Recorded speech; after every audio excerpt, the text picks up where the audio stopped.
Hey guys, it's Kuise bringing you Game 2 of Theory vs. Opticalrh. If you checked out the first game of this series, you did see Opticalrh beat Theory. If you haven't seen it, go check it out. It was a great game. And this is the Zeke Wednesdaily tournament. I was here live, but my computer blacked out as I mentioned, so actually seeing this game for the first time, saw that first game for the first time as well actually, so I am quite excited to be bringing this to you guys. Now up in the top right corner, the purple Protoss, Theory, who's down a game here in this best of 3 series, has to win this game to stay in it. Meanwhile on the bottom left, feeling very confident about himself, up a game, the red Terran this time, Opticalrh. Let's see what he does differently. You know, he played really well last game with that very sneaky expansion. I wouldn't expect to see anything like that from him again, but you never know. This map, Xel'Naga Cavern, is going to be a little bit more difficult than on Shattered Temple to put down expansion. It's not going to be fun. I guess you could put it up here in this, behind this destructible rocks of your opponent, but there's really no reason to do that. I can't see him doing that. We do see what looks to be a wall coming up from Opticalrh. He really does enjoy that wall opening. Keeps that probe out very effectively, Optical, so let's see what he can do this round. Do you see that barracks going down? Meanwhile, Theory is going with a very standard Protoss build. Let's see if he gets gas at 14. If he doesn't, could be something strange afoot, but I don't think we will see anything too different from him. I mean, he did a decent job. I think there was that drop, did a lot of damage. He did get a lot of worker kills, Theory, and that third, I think, took him by surprise. So, you know, these things happen, and maybe he'll do a better job scouting. Now, we do see a 15 gas of him, but still fairly standard build for him. That probe is down here. It is really interestingly placed. I think it went down there because of the wall, but he could put a proxy here. Doesn't look like it though. You see that half supply depot coming up from Optical once again. Do like that. Look at that. The probe was out pretty early as well from Theory, but he can't get through the wall. And it's got to be really frustrating for him. Doing some decent damage on the supply depot though. And you know, if he gets enough damage on this, Optical can just cancel that and get refunded some of the money spent on it. Anyway, Cybernetics core going down from Theory. Looks to be the same starting we saw from him last game, although he was supply blocked there. He still is actually for a couple of moments, so he's going to have to wait on this pylon. Slight mistake here from our Protoss player, but you know, once again, both of these players are Grandmasters, so the level of play they're bringing to you is quite high. And both of these guys have featured in our CESN Player of the Week tournament, and definitely go check them out. It is on Zeke. And those tournaments are also available on our Justin TV page, which you can find on JustinTV/CESN. And you can also check out our website, which is now up and functioning, CESN.tv. Both CESN 1 and 2, we have 2 Justin TV streams, are up, and we are on almost every night, starting around 9 o'clock to about 2 in the morning, bringing you the Zeke Daily tournaments, as well as all of our content, our Sunday Open House, which is at 3 p.m. Eastern Standard Time, and obviously our Player of the Week tournament, which is 5 p.m. Eastern Standard Time on Fridays. Now we do see out of RH a command center going down. Looks like 1 Rax FE with the second barracks behind it. So heavy Marines to begin. You do see a couple of gas going up though, so maybe transitioning very quickly into something else. We'll see what happens. Meanwhile, Theory does have 2 gateways up. Warp gate research on the way, being chrono boosted actually, and there is that. No, actually went with a zealot first this time. Proxy pylon well placed here though, in the high yield of its opponent, which is really nice placement. That's where you want to put it if you are a Protoss player, so take notes. Sentry is on the field as well for Theory, so not going to be able to push too much with this, but it is a decent defensive force, so if he does get rushed with 2 racks pressure from these Marines, he'll be fine. Do you see Tech Lab, double Tech Lab actually on these barracks, so presumably pushing out Marauders early is Optical. There's one on the way, that first one, and yep, so straight Marauders to begin. Let's see how that works for him. He's got 4 Marines out on the field already before these Tech Labs came up. Do you see concussive shells coming out early out of one of these Tech Labs? No stim pack research quite yet, obviously, and no combat shield yet either for those Marines. We'll see what happens. Early expansion going down from Theory. It's going to give him a nice early advantage in terms of minerals. I think he would have had that if he hadn't had that had the problem with the third that Optical threw down in that last game. So we'll see what happens. Decent force here though from Theory. Sentry, Zealot, a couple of Stalkers. See how much he can do with that. That proxy pylon is here. Warp gate research is done, so we can very easily warp in reinforcements. Do you see?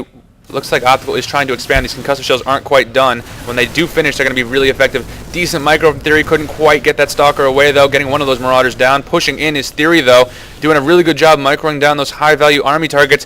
And you see SCVs are actually being pulled right now, trying to do some damage. Theory going to take down a couple of them. These SCVs, these linebacker SCVs doing a good job, doing a lot of damage. You do see reinforcements on the way, though, from Theory in the form of a Stalker and a Zealot. And this is not looking good for RH, honestly. Losing an SCV there. This Orbital Command is taking some decent damage from these Stalkers. Not enough to destroy it though, I don't think, but it is definitely negating that early natural Optical would like to throw down as this Nexus completes for Theory. Look at the Harvester count, 29 over 18. Huge advantage this early for Theory.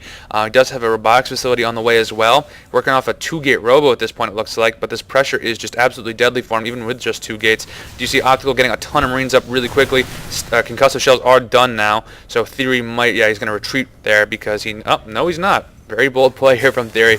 We expect him to retreat because those concussive shells are done and so effective against retreating units and Stalkers.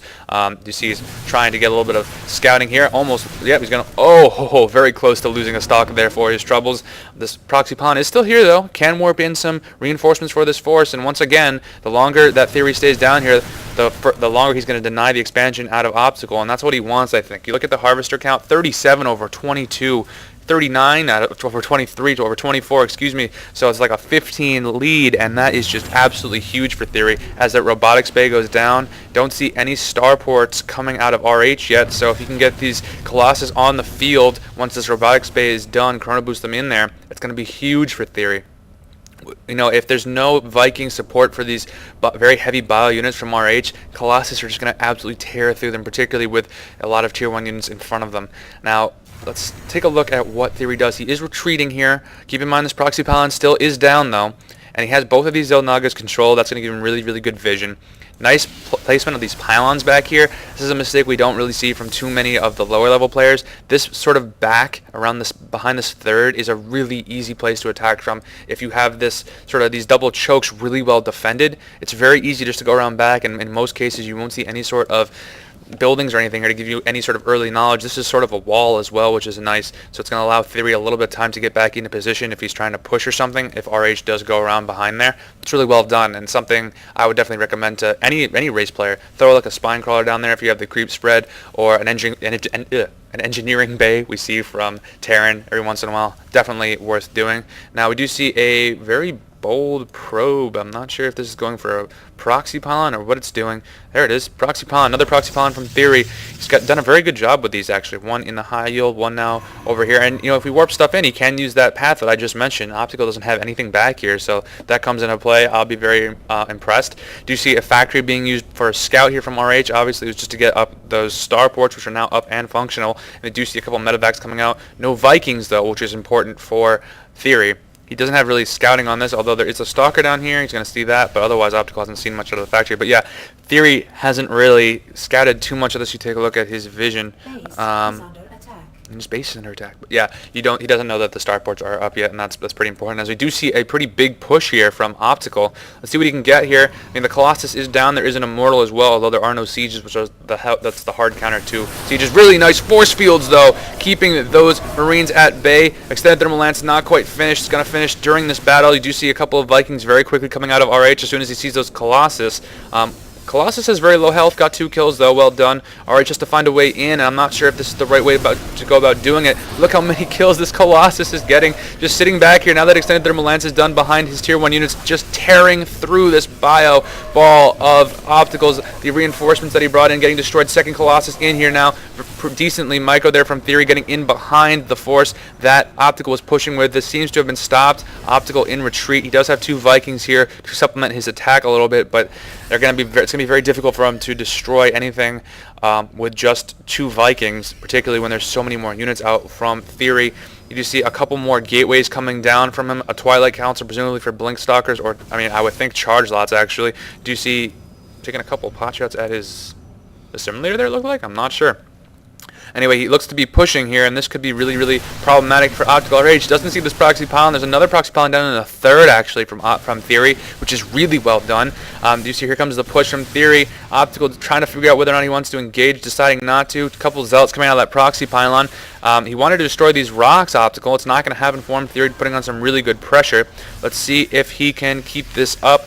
There is a supply block for RH as well, which is never something you want to see. Slight supply advantage for Theory. Look at the Harvester tab, 61 over 49 at this point. 11 Harvester advantage, 12 Harvester advantage, excuse me, for Theory, which is just absolutely mammoth. So he's breaking down these destructible rocks and trying to get his third, high yield third, down and saturated. Oh, nope. Yeah, there you go. Down and saturated before his opponent. We'll see what happens. Charge slots on the way, as well as the Templar Archives for Theory, so potentially he could be getting those Archons again, maybe going Storms this time, not exactly sure yet. Charge lots though on the way, and that's going to be really helpful for these Colossus. These Zealots are going to tank a lot of that damage. Meanwhile, you do see Optical is pushing into these destructible rocks. Do you see this Proxy Pylon taking a little bit of damage, but forced to retreat again. Here comes Theory, and these Vikings are being microed down so quickly. That's going to be a huge bonus. One of them is still up though, but these Colossus are just allowed to stay up, and this is a huge problem for Optical as he gets pushed back into his natural. He's running out of forces here. These charge lots aren't quite done, but the Zealots are still doing their job very effectively, tanking a ton of damage. You see a Zealot coming out, Viking, excuse me, it's not going to be enough. Opticalrh calling GG, and Theory getting himself back into the game. 1-1 now in this best of 3 series, and what a game it was. I just think Optical didn't build enough Vikings that time. You see those Colossus coming. He built like 8 or 9 last game, only had 2 that time. Theory did a much better job microing them down with a couple of Stalkers during that engagement, so that was well done from him. Only lost, looks like 1 Colossus. I do like how many proxies he threw down. You know, it allows you to warp in units wherever you want. And he did have this high yield going down, had a very nice early pressure as well from his tier 1 units to deny this natural for a very long time. Look at the final harvester count, 62 over 57. Optical was slowly getting back into the game. It took him so long though. Look at, we're at the 15-minute mark, and he was still behind. He was behind the whole game in terms of macro. So I think that definitely played a huge part in allowing Theory to win here. Well, we are going to go into a third game because this is a best of 3 series, and I will be bringing that one to you. So I will see you guys then.